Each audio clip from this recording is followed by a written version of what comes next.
Sakeri, bueno, her, lautzawech, Jininuts, Chukarat, Jininuts, Yalanguts. Buenos días a todos, yo me encuentro bien, espero que tú también te encuentras bien. Wakami, Tijonijai, Ri, Choltij, Ri, Cho, Lajilabar. En nuestro vocabulario de esta mañana vamos a aprender lo que son los números ordinales.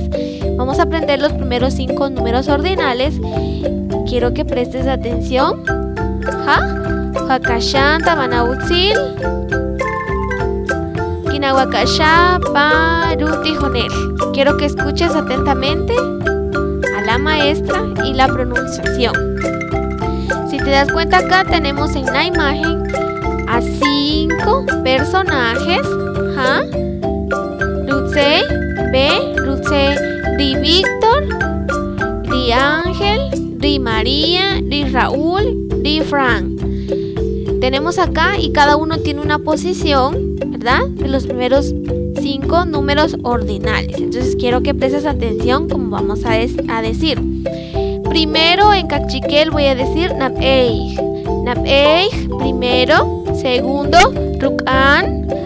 Ruk'an, segundo. Rosh, tercero. Ruk'aj, cuarto. Ruk'aj, Ro, quinto. Ro, quinto. Utz. Kinawakashata Manautzil Junchik. Escucha otra vez, por favor. Ri Víctor, Ri Nab-eij. Víctor está en primer lugar.